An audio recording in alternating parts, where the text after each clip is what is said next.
जो society itself थी उसके बाईलाज थे और एक लॉ जो गवर्निंग दी कोऑपरेटिव सोसाइटीज था। हमें दोनों को देखना पड़ेगा कि उसकी क्या सूरत हाल थी।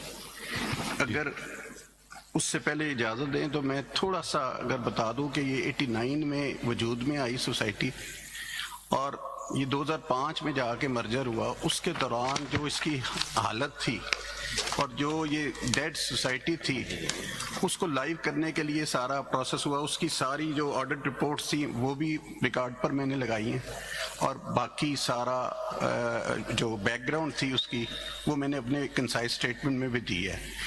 जो एज पर रूल 31 सर जो सोसाइटी का था उसमें पावर्स जो हैं किस जगह मिलेगा ये सर अवेलेबल है।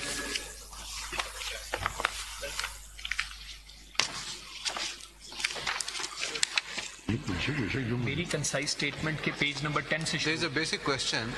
जब सोसाइटी वजूद में आई सोसाइटी के लिए जमीन कैसे एक्वायर की गई थी जरा ये बता दें। सोसाइटी ने जमीन खरीदी या किसी गवर्नमेंट से अलॉटमेंट ली थी फ्री ऑफ कॉस्ट या कैसे वो जमीन, क्योंकि ये जमीन आगे फिर चली है ना। सर ये सोसाइटी ने जमीन खरीदी है प्राइवेट एग्रीमेंट्स के तहत। हाँ ठीक जी। आप किधर माय लॉर्ड मेरी कंसाइज स्टेटमेंट जो है मेरी CMA 2181 जी उसके पेज नंबर 10 से शुरू होते हैं बाय लॉज और जो ये रेफर कर रहे हैं लर्नेड काउंसिल वो पेज 24 पे जी। starts from page 24 ये क्या चीज है? ये बाय लॉज है and the relevant which he wants to refer is at page 25 जी यही है। जी सर। हाँ बताइए।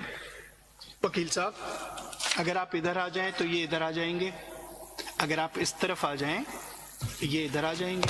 जी प्लीज क्या पढ़ना चाह रहे थे इधर से आप? रूल 31 है सर। जी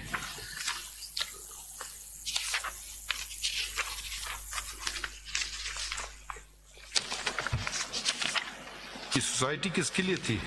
ये सोसाइटी थी सर रेवेन्यू डिपार्टमेंट है उनके एम्प्लॉयज़ के सोसाइटी थी, revenue employees cooperative housing society. It was जो incorporated in the year 1989 and initially जो मेंबर्स थे उनसे उन्होंने जो अमाउंट कलेक्ट की वो 16 करोड़ थी, जिसमें से उन्होंने सिर्फ लैंड परचेज की उसकी डेवलपमेंट के लिए। कितनी जमीन खरीदी? ये सर जो रिकॉर्ड पर आई है जो मेरे फाजिल दोस्त ने बताया कि 2882 कनाल थी टोटल जो लैंड दोनों मौजों में खरीदी गई, लेकिन उसमें कुछ इरेगुलरिटीज थी क्योंकि डबल परचेजेज हुई हुई थी। कुछ ऐसे एरियाज खरीद लिए गए थे जिनका एग्जिस्टेंस में नहीं थी, वो सारी रिपोर्ट्स में मौजूद है, वो मैं आपको रेफर करूंगा। लेकिन जो ऑन रिकॉर्ड है वो 2882 कनाल थी, जो जिसमें से 2833 कनाल जो थी वो ट्रांसफ़र हुई बैरिया टाउन को। उसके मैंने मोटेशन साथ लगाए हैं, उनकी पूरी डिटेल्स दी है और वो फिर फर्दर DHA को ट्रांसफ़र हुई है। अब सर जो मैनेजमेंट की है मैनेजिंग कमेटी इसकी ये पेज 24 है जो मेरे फादर दोस्त ने 2181 का बताया। ये है the business of the society shall be carried out by managing committee consisting of 9 to 15 members above the age of 21 years including president, vice president, secretary or treasurer, executive members and other person nominated by registrar from time to time amongst the members or officers of the department. The nominee of registrar should have exercise in technical or administrative manners provided he is not loser in elections of managing committee. The members of managing committee will work इसे ये क्यों पढ़ रहे हैं आप? ये sir आपने मुझे कहा ना कि ये पावर्स कहाँ से जनरेट हुई।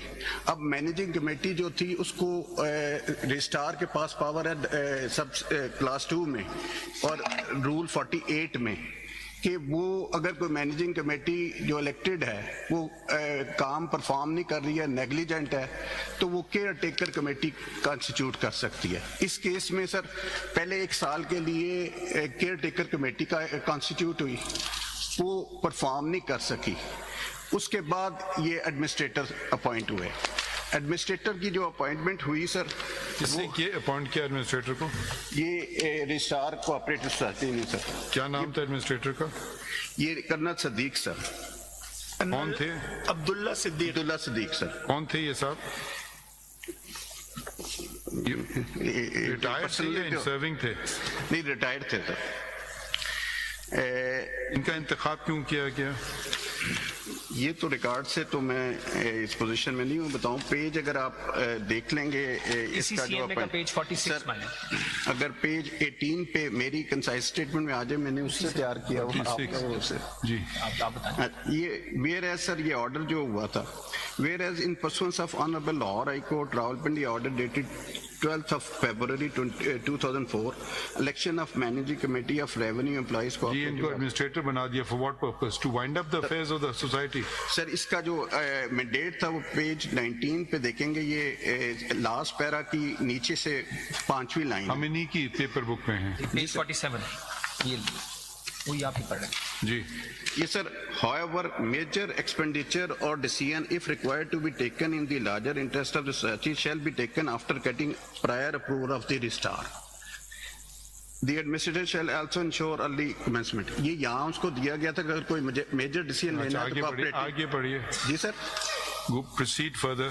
सर उसके बाद कोऑपरेटिव जो थे उनके ऑफिसर की हदायत पर इन्होंने जनरल बॉडी मीटिंग कन्वीन की जो मेंबर्स की थी। वो अवेलेबल है सर मेरे कंसाइज स्टेटमेंट के पार्ट 2 में। पेज जो मीटिंग कन्वीन हुई वो 275 पेज पर है सर। इनके से चले ना। ये सर 2183 पे CMA 2183 का पार्ट 2 है, इसका पेज है 275।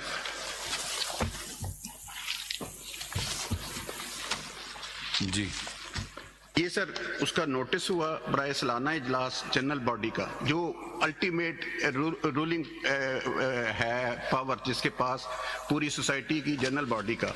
ये उसका नोटिस आया सर अखबार में। चलें जरा जल्दी कर लेना जी सर। प्लीज। सर क्या फैसला हुआ? इसमें 304 मेंबर जो इस फैसला बता दें। इसमें उन्होंने कहा जी कि ये मर्जर कर देना चाहिए। किधर है? ये सर,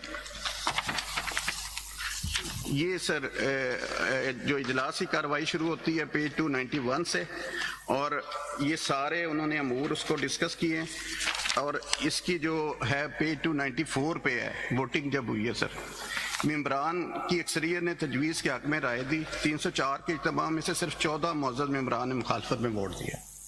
ये पेज 294 पे है। इस तजवीज़ के मुतालिक सर ये कि इसको बैरियर टाउन के साथ मर्ज करना चाहिए। वो कहाँ है? सर ये सारी तजवीज़ में आता है ना सर। ये इसकी जो रेलिवेंट लाइंस आती है ये पेज 292 पर। ये जो मुश्किलात लिखने के बाद उन्होंने लिखा सर इन हालात में, पेज 293 पर आता है, इन हालात में इनका मुतालबा पूरा करना नामुमकिन था। गुलशन आबाद वालों ने अपना इरादा भी इस तरह जाहिर किया कि मेम्बरान जितनी रकम दिए जाएंगे उतनी डेवलपमेंट करते जाएंगे। ये एजेंडा किधर था इसका मीटिंग का? ये एजेंडा सर, ये मैं आज करता हूँ। ये एजेंडा ये शुरू होता है सर पेज 291 से। 275 पेज है ना अभी, हाँ इस पर एजेंडा लिखा हुआ ठीक। है नीचे। जी ये सर एजेंडा जो आता है, जी चलें आगे बढ़िए। ये पेज 292 से 292 से आगे बढ़िए। सोसाइटी के पास इस वक्त 2828 कनाल जमीन मौजूद है। इसमें से 1084 कनाल नॉर्थ सेक्टर में, 1798 कनाल साउथ सेक्टर में जमीन मौजूद है। नॉर्थ सेक्टर में 60 से 70% सड़कें बनी हुई हैं, 50% सीवरेज और वाटर सप्लाई। भाई आपसे हम कह रहे हैं आगे बढ़िए।